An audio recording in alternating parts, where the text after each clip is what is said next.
நீங்க பாருங்க, ப்ரீடெஸ்டைன்ட் ஒப்பீனியன்ஸ்னு நம்ம மேல வலியுறுத்துவது நம்ம மரபே கிடையாது. இப்படித்தான், இதுதான் செய்யணும், இதை தவிர நீ எது செஞ்சாலும் நீ சொர்க்கத்துக்கு போக மாட்ட, இதுவே நமக்கு கிடையாதுங்க. அதை முதல்ல நம்ம புரிஞ்சுக்கணும். இதுதான், இப்படித்தான், இந்த கிடையாது நமக்கு. திருக்குறளுக்கு திரும்ப வரலாம். அவ்விய நெஞ்சத்தான் ஆக்கமும் செவ்வியான் கேடும் நினைக்கப்படும் வள்ளுவர் சொல்றாரு.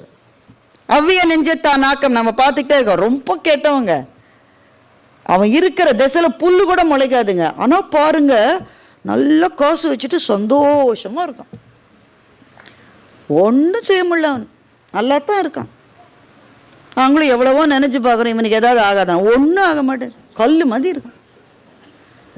செவ்வியான் கேடும், பக்கத்துல இருக்கான், நல்லவன், நிறைய விஷயம் செய்யறான், ஆனா அவனுக்கு கெடுதல் வந்துகிட்டே இருக்கு. இந்த உலகத்துல இதை பார்க்கிறோம். அதான் அவர் சொன்னாரு, இன்னாதம்மை இவ்வுலகம் என்று அதைத்தான் சொன்னான். இந்த உலகத்துல நல்லதுன்றது ரொம்ப கிடையாது. இன்னாதம்மை இவ்வுலகம் அவ்விய நெஞ்சத்தான் ஆக்கமும் செவ்வியான் கேடும்.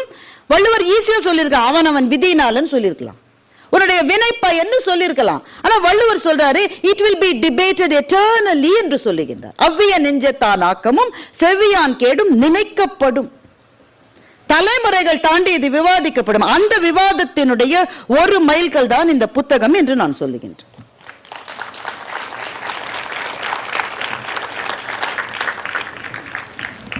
சரி, இந்த கேள்விக்கான பதில இவர் மூலமா தான் நம்ம தெரிஞ்சுக்கணுமா? நம்ம இளைஞர்கள் கேள்வி கேட்பாங்க, நான் முதல்ல சொல்லிட்டேன். அப்ப தர்ம சங்கடமான கேள்விகளை நாம சந்திச்சுதான் ஆகணும். There's no escape from questions. அப்ப இது எதுக்கு? இதுதான் இல்லை. ஆனால் இந்த மாதிரியான சிக்கல்களுக்கு பதில் தேடுவதற்கு ஒரு குருவினுடைய துணை அவசியம், மிக அவசியம். தெளிவு குருவின் திருவடிவு காண்டல், தெளிவு குருவின் திருநாமம் கேட்டல், தெளிவு குருவின் திருவார்த்தை திருநாமம் செப்பல், தெளிவு குருவின் திருவார்த்தை கேட்டல், தெளிவு குருவின் திரு உரு சிந்தித்தல். குரு மூலமாகத்தான் கிடைக்கும். மாதா பிதா குரு தெய்வம் என்பது எதற்கு? மாதா பிதா கூகுள் தெய்வம் போதாதா என்று நம்முடைய குழந்தைகள் கேட்கிறார்கள். கூகுளே ஒண்ணுமே இல்லைங்க, சாட் ஜிபிடி டவுன்லோட் பண்ணி பாருங்க. நான் இந்த நிகழ்ச்சிக்கு வரதுக்கு முன்னாடி எனக்கு ஒரே கன்ஃபியூஷன். ஏன்னா இந்த மேடையில் என்ன பேசுவது, நம்ம ஏரியாவே வேற ஏரியாவாச்சு, இங்க வந்த பிறகு நம்ம ஏரியா உள்ள வரதான் முத்தையா சொல்லிட்டா என்ன செய்யறது, அப்படியே யோசிச்சுட்டு சாட் ஜிபிடியில் நான் கேட்குறேன், if Bharathi Baskar is invited for a programme about a book written by Sadhguru, what will she speak என்று நான் சாட் ஜிபிட்டை கேட்குறேன். 340 வார்த்தையில் பதில் சொல்லியிருக்கு. அதை நான் பேசல, அது வேற விஷயம், ஏன்னா அதை படிக்கிற அளவு எனக்கு நேரம் இல்லை. நான் என்னென்ன பேசக்கூடும் என்று அது சொல்லுகிறது. அப்போ இது இருக்கிற போது குரு எதுக்குன்னு நம்ம இளைஞன் கேட்டால் அந்த கேள்வி நீங்க இக்னோர் பண்ணிட முடியாது தானே. அப்போ அதற்கு ஒரே ஒரு பதில் தான், அதை சத்குருவே சொல்லுகின்றார். நீங்க ஹீராமண்டி நிறைய பேர் பார்த்துருப்பீங்க. அந்த காலத்து கோர்டிசான்ஸ், அவங்களுக்கு ரொம்ப ஸ்பெஷாலிட்டியே என்னன்னா, அவர்களே நகைகளை வடிவமைப்பார்கள். அந்த சில நகையெல்லாம் நீங்கள் பார்த்தீங்கன்னா ரொம்ப காம்ப்ளிகேட்டடாக இருக்குமா. அவங்க ஒரு பெரிய ஆரம் போட்டிருக்காங்கன்னு வச்சுக்கோங்களேன், கழுத்திலிருந்து ஆரம்பித்து கால் மட்டும் சரம் சரம் சரமாக அந்த ஆரம் இருக்குமா. இப்போது அந்த நகையை கழட்டணும்ல, அவங்க சாப்பிட்றாங்க, குளிக்கிறாங்க, தூங்குறாங்க, அதுக்கு கழட்டணும்னாக்க அதை எடுக்கிறது எப்படின்னு யாருக்குமே தெரியாதான். ஐயோ இவ்வளவு சரமாக இருக்கே, ஒவ்வொரு சரமாக எடுத்தால் அது வரவே வராதான், திரும்ப திரும்ப திரும்ப சிக்கலில் போய் மாட்டிக்கும்.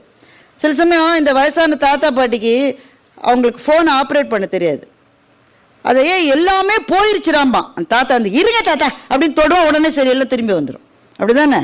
அது மாதிரி அவ்வளவு பெரிய சிக்கலான நகைக்கான சூட்சுமம் எங்கே இருக்குன்னா, சத்குரு சொல்றாரு, ஒரு சின்ன ஸ்க்ரூ ஒன்று இருக்குமா, அதை எடுத்துட்டிங்கன்னா அந்த நகை அப்படியே விழாமல் விரியாமல் கைக்கு வந்துருமா. இது காளையார் கோயில் ரதம் என்று கோவி மணிசேகரன் ஒரு கதை எழுதியிருந்தார். காளையார் கோயில் ரதத்தை அந்த ஒரு ஆசாரி ஒருவர் செய்து முடித்த பிறகு அந்த ரதத்தினுடைய வெள்ளோட்டத்துக்காக மருது சகோதரர்கள் வருகிறார்கள். அந்த தேரை அவங்க தள்ளுறாங்க, தள்ளவே முடியல. 100 பேர் வச்சு தள்ளுறாங்க, தள்ள முடியல. 1000 பேர் வச்சு தள்ளுறாங்க, தள்ள முடியல. அந்த தேரை செய்த அந்த கலைஞர் அவர் வந்து ஒரு சின்ன ஆணி அதுலேருந்து எடுத்தாலும் தேர் நகர்ந்ததும். அப்போ மிகப்பெரிய சூட்சுமங்களுக்கான பதில் மிக மிக சிறிய இடங்களிலே இருக்கிறது. அப்போது குருவினுடைய துணை ஏன் தேவைன்னா, this is a very complex topic. நம்ம அதில் போனாக்க இதற்கு நம்மால் விடை தேடவே முடியாது. இதற்கு தேவை குருவினுடைய அருள், குருவினுடைய வழிகாட்டல் இருந்தால்தான் இந்த மாதிரியான சிக்கலான பயணங்களுக்கு நமக்கு விடை கிடைக்கும். அதனால் முதல் விஷயம், you have to go back to your roots. குருவினுடைய துணை இருந்தால்தான் இந்த மாதிரியான சிக்கலான விஷயங்களுக்கு நாம் போக முடியும். இந்த புத்தகம் குரு நேரடியாக சொல்லுகிற ஒரு அனுபவத்தை உங்களுக்கு கொடுக்கும். ஆனால் முழு மனசோடு அதை படிக்கணும், முழு மனசோடு படிக்கணும். ஒரு கதை சொல்லுவாங்க, பிரம்மச்சரியத்தில் எப்படி பிள்ளைகள் படிக்கணுன்றதுக்கு. ஒரு பையனை கொண்டு போய் 7 வயசில் சேர்த்துட்டாங்க. 14 வருஷம் குருகுலத்திலே இருந்து படித்தான். 14 வருஷம் படித்த பிறகு அங்கேயே தான் சோறு, அங்கேயே தூக்கம், குரு சொல்கிற வேலையை செய்யணும், அவர் சொல்லிக் கொடுக்குறத கற்றுக்கணும். ஒரு நாள் அந்த அம்மா சாம்பாரோ கீரை கூட்டோ ஏதோ ஒன்று போட்டிருக்கு. அதை சாப்பிட்டுட்டு குரு பத்தினி அவர்களே ஒரு சிறு விஷயம், என்ன தம்பி, இன்றைக்கு விளக்கெண்ணெயில் நீங்கள் செய்து விட்டீர்கள் என்று நினைக்கிறேன், ரொம்ப கசப்பாக இருக்குன்னு. அந்த அம்மா என்ன சொல்லிச்சு, நான் வீட்டுக்காரரை கூட்டிகிட்டு வரேன்னு போயிடுச்சு. குரு வந்தார், என்னன்னு கேட்டார். இல்லை குரு, நான் தான் இதை சாப்பிட்டேன், அது கசப்பாக இருக்குது, இன்றைக்கி அம்மா தவறுதலாக விளக்கெண்ணியை பயன்படுத்திட்டாங்கன்னு நினைக்கிறேன். இவர் காஃபியை பற்றி சொல்லும்போது எனக்கு அதுதான் ஞாபகம் வந்தது. குரு சொன்னார், சரி உன் படிப்பு முடிஞ்சிருச்சு, நீ போனார். இல்லையே பாதியில் தானே இருக்கு. இல்லைப்பா நீ போயிட்டு வா. என்ன குருவே, நான் ஒன்றும் தப்பாக கேட்கலையே, விளக்கெண்ணன் தானே சொன்னேன். நீ வந்து சேர்ந்த நாள்லேருந்தே உனக்கு விளக்கெண்ணில் தான்ப்பா நாங்கள் சோறு பொங்கி போட்டுட்ருக்கோம். இவ்வளவு நாளாக உனக்கு அது தெரியல, இன்றைக்கி தெரிஞ்சிருச்சுன்னா படிப்பில் உனக்கு ஆர்வம் குறைந்து விட்டது, இனிமேல் நீ படிக்க முடியாதுன்னு சொன்ன. இந்த டெஸ்ட் வச்சா இன்றைக்கி ஒரு ஸ்டூடெண்ட்டு கூட வர முடியாது. அப்போது முதல்ல இந்த மாதிரி விஷயங்களை படிக்கணும்னு இருக்கிற போது you should empty the cup. உள்ள ஒன்றுமே இல்லாமல் பதில்களை தெரிந்து கொள்கிற ஆவலோடு மாத்திரமே அணுகி குருவினுடைய அருளோடு மாத்திரம்தான் விடைகளை காண முடியும். சரி, என்ன விடை? இவ்வளோ நேரம் சுற்றி சுற்றி வந்தாச்சு, என்ன விடை? நீங்கள் தான் படித்து தெரிந்து கொள்ள வேண்டும். அதை நான் சொல்லிவிட்டு அப்புறமா அவர் சொன்ன மாதிரி புத்தகத்தை யாரும் வாங்க மாட்டேன். ஆனால் ஒரே ஒரு தருணத்தை மாத்திரம் சொல்லி நான் முடித்து கொள்ளலாம் என்று இருக்கின்றேன். அவர் சொல்கிறாரு, எப்படி, how to get rid of karma. அப்போ அவர் கேட்குறாரு, நீ யார்? நம்ம பார்த்து கேட்குறார், நீ யார்? அந்த கேள்விக்கு எந்த தளத்தில் நான் பதில் சொல்வது? நான் ஒரு அம்மா, நான் ஒரு பேச்சாளர், நான் ஒரு எழுத்தாளராக முயற்சி செய்து கொண்டிருக்கிறவர், நான் ஒரு வங்கி பணியாளர், எவ்வளோ தளங்கள்லேருந்து பதில் சொல்லலாம். ஆனால் யார் நான்? நான் என்பது, அவர் சொல்கிறாரு, நீ என்பது உன் ஞாபகங்கள்னு சொல்கிறார். ஞாபகங்களை நீக்கிவிட்டால் நான் நானே அல்ல. கொஞ்சம் ப்ரொஃபவுண்டாக இருக்குது இல்லை? ஆனால் வேறு வழி இல்லை. இந்த இடத்துக்கு இந்த பேச்சை கொண்டு வரதுக்கு தான் நான் இவ்வளவு நேரம் என்னெல்லாமோ ஜிலேபி சுற்றிட்டு இருந்தேன்.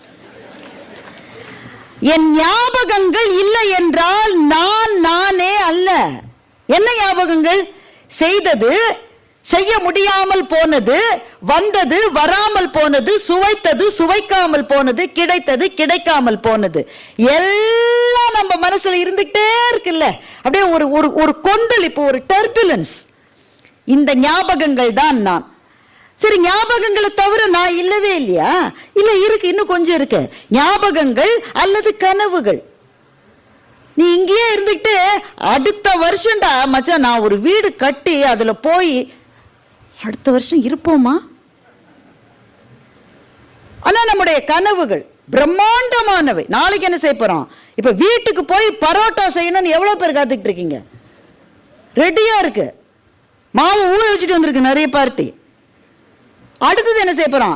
இரவு என்ன, நாளைக்கு என்ன, நெட்ஃப்ளிக்ஸில் நாளைக்கு என்ன படம் பார்க்க போகிறோம், அடுத்த வாரம் என்ன செய்ய போகிறோம், அடுத்த வருஷம் என்ன செய்ய போகிறோம், 10 வருஷம் கழிச்சு என்ன. இந்த ஞாபகங்கள் கனவுகள் இரண்டையும் நீக்கிவிட்டால் நான் என்ற ஒரு தத்துவமே கிடையாது என்று அவர் எழுதுகின்றார். இப்படி சொல்லிட்டு அவர் நம்ம பார்த்து சிரிக்கிறார். எவ்வளோ முட்டாள்தனமாக இருக்குல்ல இது. உன்னுடைய ஞாபகங்களும் உன்னுடைய கனவுகளும் தான் நீ என்றால் அந்த ரெண்டுமே உன் கையில இல்லையே. உன்னுடைய ஞாபகங்கள் முடிஞ்சு போயிருச்சு, எல்லாம் எவ்ரிதிங் இஸ் ஓவர். நீ வச்சு பார்த்துட்டு இருக்கலாம், ஆனா அது முடிஞ்சு போயிருச்சு. இந்த உலகத்துல எது நின்றது? எந்த ஞாபகம், எந்த நினைவு நின்றது? எல்லாவற்றையும் காலம் என்கின்ற மகா அசுரன் தன்னுடைய வாயிலே போட்டு முழுங்கி விட்டான். பெரும் அரசர்கள் எங்கே? பெரும் செல்வந்தர்கள் எங்கே? யாருமே கிடையாது. அப்போ உன்னுடைய ஞாபகங்கள் என்பது கொஞ்சம் கூட யதார்த்தம் கிடையாது, முடிஞ்சு போச்சு. உன்னுடைய கனவுகள் அதே மாதிரிதான். நடக்குமா நடக்காதுன்னு உனக்கு எப்படி தெரியும்? அடுத்த நிமிஷத்துக்கு 1,00,000 சாத்தியங்கள் இருக்கிறது என்று இந்த புத்தகத்தில் எழுதுகிறார். அடுத்த நிமிஷத்துக்கு 1,00,000 சாத்தியம், என்ன வேணா நடக்கலாம், என்ன வேணா நடக்கலாம். அப்போ நீ யார்? முடிந்து போய்விட்ட ஞாபகங்கள் ஒரு பக்கம், சாத்தியமா சாத்தியம் இல்லையா என்று தெரியாத கனவுகள் ஒரு பக்கம். இந்த ரெண்டுத்தையும் சுமந்துக்கிட்டு நீ வாழுகிற இந்த வாழ்க்கையில் உனக்கு இருக்கிற பெரிய பேகேஜ் இந்த கர்மா தான். நீ என்ன செய்ய போறாத? அதுல இருந்து அதை இறக்கி வைக்க முடியுமான்னு அவர் என்ன சொல்றாரு, இறக்கி வைக்கணும்னு ஏன் நினைக்கிறன்னு கேட்கிற.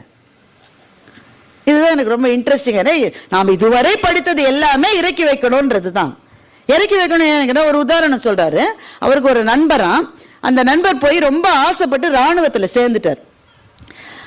சேர்ந்த பிறகு அவருக்கு என்ன வேலை கொடுத்துருக்காங்கன்னா சென்ட்ரி வேலை. ஒரு வாசலில், ஒரு அலுவலகத்தின் வாசலில் ஒரு பெரிய துப்பாக்கி வச்சுட்டு காவல் காக்கிற வேலை அவருக்கு. அந்த ஆளால் அந்த துப்பாக்கி தூக்கவே முடியல. உடனே போய் அந்த மேஜர் ஜெனரலை பார்த்து கேட்குறாரு, ஐயா இந்த இடத்துக்கு எந்த ஆபத்துமே கிடையாது தானே? கிடையாது. அப்போ எதுக்கியா நான் துப்பாக்கியோடு நிற்கணும்? வேணா சும்மாவே நிற்கிறேன்னு கேட்குறாரு. அந்த மேஜர் பதிலே சொல்லலை. சரி துப்பாக்கி இல்லாமல் கையில் தூக்க லேசாக ஒரு குச்சியை வச்சுக்கிட்டு நிற்கட்டான்னு இவர் கேட்டிருக்காரு. அவர் அதுக்கும் பதில் சொல்லலை. என்னங்கய்யா எதுக்குமே பதில் சொல்ல மாட்டேங்க, என்னால் தூக்க முடியலையா? இந்த துப்பாக்கி கனமாக இருக்குன்னு நீ நினைக்கிறல்ல, அந்த துப்பாக்கியை உன்னில் ஒரு பகுதின்னு நினச்சி பாருன்னு அந்த மேஜர் சொல்லியிருக்கார். இந்த ஒரு சின்ன விஷயம் அந்த அந்த ஆர்மிக்காரனுடைய மனசில் அப்படியே ஒரு பெரு வெடிப்பு மாதிரி பதிஞ்சிருக்கு. மற்றவங்க எல்லாராலையும் தூக்க முடியாது, துப்பாக்கியை தூக்கிக்கிட்டு மணிக்கணக்காக நின்று இருக்காரு. என்ன நடந்தது? அவருக்கு உடம்புல ஸ்ட்ரென்த் ஜாஸ்தி ஆயிடுச்சா? இந்த பிடி வரம் உன்னுடைய பலம் ஜாஸ்தி இல்லை, துப்பாக்கி வெயிட் குறைஞ்சதா? இல்லை. அதே துப்பாக்கி அதே வெயிட், மனநிலையில் ஒரு சிறு மாற்றம். இந்த துப்பாக்கி என்னிலிருந்து வெளிப்பட்டது, என்னிலிருந்து வேறானது நினைச்சாதானே எனக்கு வலிக்குது. இது எனக்குள் ஒன்று என்று நினைக்கிற போது வலிக்க மாட்டேங்குது. நாம் தூக்கி சுமைக்கிற எல்லா சுமைகளுக்கும் இது ஒன்றுதான் மருந்து. எவ்வளவு சுமையை தூக்கிட்டு இருக்கோம்ல, பல பேருக்கு உடல்ல பிரச்சனை, அது விதிவசத்தினால் நடந்ததுன்னு மகாகவி பாரதி சொல்ற. தமிழர்கள் பல பேர் ஈரத்திலே இருக்கிறார்கள், பல பேருக்கு காய்ச்சல் அடிக்கிறது. ஏனடா என்று கேட்டால் விதிவசம் என்று சொல்லுகின்றான். அறிவில்லாதவர்களுக்கு விதி இப்படித்தான் இருக்கும் என்பதுதான் இறைவனுடைய முடிவு என்று பாரதி சொல்லுகின்றார். அப்போ நமக்கான பிரச்சனைகளை சத்குரு என்ன சொல்லுகிறார் என்றால், இது எதுவுமே வெளியிலிருந்து வரவில்லை, you are designing your own karma என்று சொல்லுகின்றார். நீ செய்வதுதான். இப்ப அந்த ஞாபகங்களும் கனவுகளும் இல்லாத இது ரெண்டுத்துக்கும் நடுவுல 1 மில்லி செகண்ட் இருக்கு பாருங்க, அதுதான் உங்க நிகழ்காலம். அந்த நிகழ்காலத்தில் விழிப்புணர்வோடு இருக்கிறீர்களா என்று நம்மை பார்த்து கேட்கின்றார். அப்படி ஒவ்வொரு நிமிடத்தையும் விழிப்புணர்வோடு இருக்க நீங்கள் பயின்றால் உங்களுடைய கர்மா என்ற பேக் உங்களுக்கு ஒரு சுமை இல்லை, அது ஏறாது, அது இறங்காது, அதை நீங்கள் அதோடு வாழ நீங்கள் பழகி விடுவீர்கள் என்று சொல்லுகின்றார். This is really profound. இப்போ பாருங்களேன், இந்த அவையில் எவ்வளோ பேர் இருக்கீங்க, என்னுடைய பேச்சைத்தான் நீங்களாம் கேட்குறீங்கன்னு ஒரு நம்பிக்கை எனக்கு. ஆனால் உங்களுடைய உடல் செயலாற்றாமல் இருக்கிறதா? மூச்சு விடுறீங்க, ஒருத்தர் இருமுறாரு, அது பாருங்க, ஒருத்தர் தும்முறாரு, ஒருத்தருக்கு தாகம் எடுக்கிற போல இருக்குது, ஒருத்தருக்கு வெளியில் போகணும்னு தோணுது, ஒருத்தருக்கு பசி எடுக்குது, இந்த மாதிரி எப்போ முடிக்குங்கிறாரு. உடல் செயலாற்றி கொண்டு, உடல் மாத்திரமா செயலாற்றுகிறது, உங்களுடைய மனமும் செயலாற்றி கொண்டிருக்கிறது. நான் ஒன்று சொல்லுகிற போதே அடுத்த வார்த்தை இதுவாக இருக்குமா என்று யோசிக்கிறீர்கள், இதை வேற யாரோ சொல்லி கேட்டிருக்கிறோமே என்று யோசிக்கிறீர்கள். மனம் செயலாற்றுகிறது, உங்களுடைய அறிவும் செயலாற்றி கொண்டிருக்கின்றது, உங்களினுடைய சக்தி அதுவும் செயலாற்றி கொண்டு. அப்போ உடல், மனம், அறிவு, சக்தி, இந்த 4 கோஷங்களும் செயலாற்றி கொண்டே தான் நீங்கள் இங்கே இருக்கிறீர்கள். கரெக்டு தானே? யாருக்காவது இதில் மாற்று கருத்து இருக்கா? ஆனா இந்த 4ம் செயலாற்றுவதை கான்சியஸா பண்றீங்களா, அன்கான்சியஸா பண்றீங்களா? சத்குரு கேட்கிறார். உடல் செயலாற்றுகிறது, ஒவ்வொரு இது முதல் மூச்சு, உள்ளே இழு வெளியே அப்படியே மூச்சு விட்டுறீங்க. இப்ப மனம் எதையோ சிந்திக்கிறது, கான்சியஸா இருக்கா அன்கான்சியஸா இருக்கா? அன்கான்சியஸா தான். அப்போ 1% வேணா கான்சியஸ் மைண்ட் இருக்கே தவிர 99 விழுக்காடு அன்கான்சியஸ் மைண்டோட தான் இங்க இவ்வளவு பேரும் நம்ம உட்கார்ந்துருக்கோம். இவர் என்ன கேட்கிறாரு, அந்த 1% கான்சியஸ் மைண்ட் இருக்குல்ல, அந்த கான்சியஸ் மைண்டோட நீங்க எதை செஞ்சாலும் அதுல தப்பு வரத்துக்கு சான்ஸ் இருக்கான்னு கேட்குறேன். 99% அன்கான்சியஸா ஏதோ செஞ்சுக்கிட்டு என்னோட விதியே இப்படித்தான், எனக்கு அதிர்ஷ்டமே கிடையாது, நான் போற போதுதான் எல்லாமே முடிஞ்சு போயிடும், எனக்குன்னு ப்ரமோஷன் கிடைக்காது, எனக்குன்னு பாருங்க எதுவுமே சரியா அமையாதுங்க. 99 பொண்ணு பார்த்தா எல்லாருமே என்ன வேணான்ட்டாங்க. எனக்குன்னு எதுவுமே நடக்காதுன்னு சொல்றவன் எல்லாருமே என்ன தவறு செய்கிறார்கள் என்றால், எல்லாவற்றையும் அன்கான்சியஸாவே பண்ணிக்கிட்டு அதுல வர விளைவுகளை என்னுடைய விதி என்று சொல்லுகிறார்கள். சத்குரு சொல்லுகிறார், விதி என்று ஏதும் இல்லை என்று சொல்லுகின்றார். விதி என்று ஏதும் இல்லை, நீ கட்டமைக்கிறாய் உன்னுடைய வாழ்க்கையை. நீ ஒவ்வொரு நொடியும் அந்த நொடியினுடைய ஒவ்வொரு பிரிவிலையும் கான்சியஸா இருக்கனாக்க அதனுடைய விளைவுகள் நீ உன்னுடைய விருப்பத்துக்கு எதிராக இருக்கவே வாய்ப்பில்லை என்று சொல்லுகிறார். இதுதான் இதில் இருக்கிற ரொம்ப ரொம்ப ப்ரொஃபவுண்டான ஒரு விஷயம். நொடிகளில் வாழ்வது. நண்பர்களே, நொடிகளில் நாம் வாழ்ந்திருக்கிறோமா? எந்த ஒரே ஒரு நொடியையாவது ஒரு நாளில் 24 மணி நேரத்தில் ஏதாவது ஒரு நொடி அல்லது ஒரு நிமிஷம் நாம் உட்கார்ந்து அந்த ஒரு நிமிடத்தை தவிர வேறு எதை பற்றிய சிந்தனையுமே இல்லாமல் ஒரு நாளில் ஒரு நிமிடமாவது நாம் இருக்கிறோம்? நான் யோகா கிளாஸுக்கு போனேன். எங்கள் ஆஃபீஸ்லேயே யோகா கிளாஸ் ஏற்பாடு பண்ணாங்க. 1 hour ஜாலி தானே, அதனால போனோம். அங்கே போன உடனே இன்ஸ்ட்ரக்டரு, அவருக்கு உதவி செய்யறதுக்கு ஒரு பெண்ணு, அவங்க 2 பேர் இருக்காங்க. அவர் முதல்லயே எங்களுக்கு சாந்தி ஆசனம் சொல்லி கொடுக்குறாரு. சாந்தி ஆசனம் என்ன தெரியல, இருக்கிறதுலே சௌரியமானது அதுதான், எனக்கு தெரிஞ்ச ஒரே ஆசனம் அதுதான். உடனே படுத்து தூங்கலான்னு அவர் சொன்ன ஒரே ஒரு விஷயம், யூ ஷுட் நாட் ஸ்பீக். நாங்களாம் சலசலன்னு பேசிக்கிட்டே இருந்தோம். You should not speak. நாங்களாம் வாயை மூடிக்கிட்டோம். என்னை பேசக்கூடாதுன்னு சொல்லிட்டாருல்ல, அதனால வாயை மூடிக்கிட்டு இருந்தோம். ஆனால் பேசாமலா இருந்தோம். நான் உடனே மனசில் நினைக்கிறேன், அவர் கூட ஒரு பொண்ணு வந்திருக்காள், யாராக இருக்கலாம் அவ?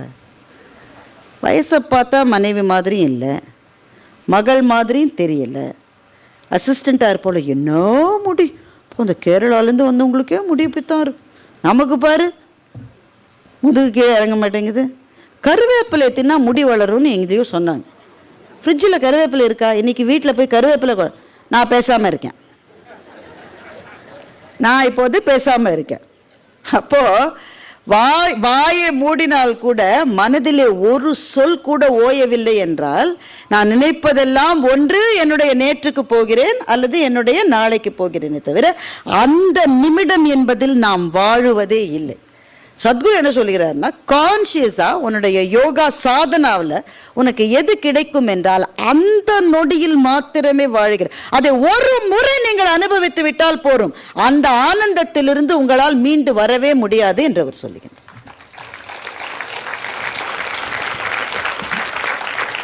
அந்த ஒரு நொடி அனுபவத்துக்கு என்ன தேவை என்றால், முதலிலே விழிப்புணர்வு தேவை. 2வது அந்த வாசனை இருக்கிறதா, நம்ம சுற்றி வாசனை இருக்கிறது. நான் சொன்னேன்ல, எல்லா இடங்களிலும் அந்த வாசனைகளை விட்டு விட்டு சொல்லிக்கிறோம். இவர் என்ன பண்ணியிருக்காரு, ஒரு சமண படுகைக்கு போயிருக்காரு. அங்கே கிட்டத்தட்ட 1900 ஆண்டுகளுக்கு முன்னால் சமண முனிவர்கள் அவங்க படுகைன்னு இருப்பாங்க, படுத்துக்கிறதுக்கான ஒரு இடம் இருக்கும். அந்த இடத்துல போய் இவர் படுத்திருக்காரு. இவருடைய மனதுக்கு தோன்றி இருக்கிறது, இங்கே படுத்திருந்த சமண முனிவருக்கு இடது காலில் முழங்காலுக்கு பிறகு முழங்காலுக்கு கீழே கால் இல்லாமல் இருந்திருக்கிறது என்று இவருக்கு தோன்றி இருக்கிறது. இது எப்படிங்க எச்சினி வேலையாது? இல்லை, அந்த அளவு சுவடுகளை நாம் விட்டு விட்டு செல்லுகிறோம். அப்போ ஒவ்வொரு சொல்லும் ஒவ்வொரு செயலும் ஒவ்வொரு பார்வையும் நம்ம எவ்வளவு கான்சியஸாக செய்யணும் என்பதைத்தான் இந்த புத்தகத்தின் மூலம் சத்குரு நமக்கு மிகப்பெரிய அளவிலே அறிவுறுத்துகின்றார். நண்பர்களே, ஒரு நல்ல புத்தகம் என்பது நம்மை ஒரு பாதையிலே அழைத்து செல்லுகிறது. புத்தக வாசிப்பு என்பது கொஞ்சம் குறைந்து வருகிற இந்த காலகட்டத்தில் இந்த மாதிரியான புத்தகங்கள் ஏதோ ஒரு வாசலை நமக்கு திறந்து விடுகின்றன. அன்றாட வாழ்க்கை என்கின்ற எல்லா ஜன்னல்களும் மூடப்பட்ட ஒரு புழுக்கமான இடத்திலே வாழ்ந்து வாழ்ந்து வாழ்க்கையை சுமக்க முடியாமல் சுமக்கின்ற நமக்கு ஒரு ஜன்னலை திறந்து காற்று வருவது போல இந்த புத்தகத்தின் வாயிலாக நமக்கு சில தரிசனங்கள் கிடைக்கின்றன. அந்த ஒரு நொடி சொல்றாருல்ல, அதை ஒரே ஒரு நொடியை உங்களால் எக்ஸ்பீரியன்ஸ் பண்ண முடியுமான்னு, அந்த ஒரு நொடியை நீங்கள் எக்ஸ்பீரியன்ஸ் பண்ண அதை என்னன்னு சொல்லுவீங்க? It's fantastic, it's fabulous, awesome.